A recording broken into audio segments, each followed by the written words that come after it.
For those of you who don't know, here's a story about how I got involved with Rebel News. Hey, how's it going, folks? Selene Galas here with Rebel News.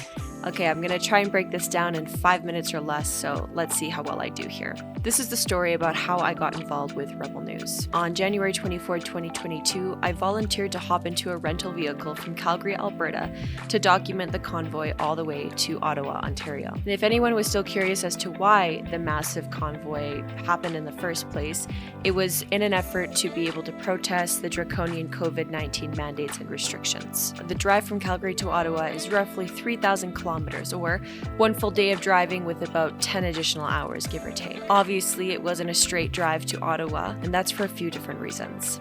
Firstly, there were so many moving parts to this convoy, quite literally, that I'd imagine that it was very, very difficult to try and coordinate when the convoy was mostly an entirely organic movement. And secondly, by the time we reached Winnipeg, the convoy had become so large from all the other separate convoys joining up from British Columbia, Alberta, Saskatchewan, it soon became a slow roll. My days were spent hanging out of the vehicle to film the convoy and all the hundreds, sometimes thousands of people that stood along the sides of the highways and overpasses to show their support for the trucker convoy. To get to Ottawa was crazy, and one of the scariest times on the road, if not the scariest for me, was definitely when we left Winnipeg at 5 a.m., which if you couldn't already guess, was still pitch black outside at that time, and the highways out there were not illuminated at all. Tisk tisk. There was also an above average blizzard to drive through. I'm talking like an 11 out of 10 out of what Canada is used to. It was a crazy storm. The lines on the road became so indecipherable from the actual snowbanks on the side that you just kind of had to hope and pray that you knew where you were going and hold faith. So suffice it to say, by the time we made it to Ontario, after all that praying, I was really glad that the storm blew over. And then the drive from Kenora to Thunder Bay was exceptionally gorgeous. I'll admit I'd never been past the Saskatchewan border prior to that huge road trip, so it was really gorgeous to see that different change in scenery. In stopping off in Thunder Bay for the night, that was really exceptional because that's where we got to talk to a lot of the truckers and the different supporters that had followed the convoy up, sometimes all the way from British Columbia. We would arrive in Ottawa very late the following night.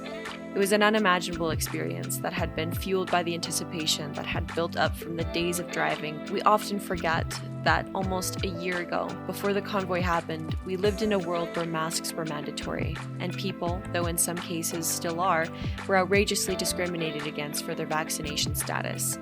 We were told to stay in while politicians partied and vacationed. At that time, it was a bit overwhelming to see so many people smiling, dancing, and hugging. Under 2 years of the draconian COVID mandates and restrictions, I, like so many others, had forgotten what it was like to engage with people normally. Because that was normal.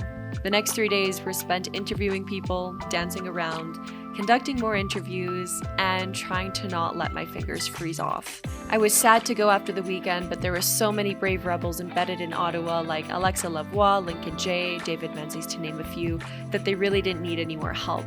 So we decided to head back to my home province, Alberta, and go join up with Rebel's own chief documentarian, Kian Simoni, and Rebel reporter Sydney Fizzard to support them in documenting the Coutts blockade. For Rebel News, this was Selene Galas. To get a more in-depth glance on both the convoy to Ottawa as well as the Coutts blockade, you can go to convoydocumentary.com to watch them there.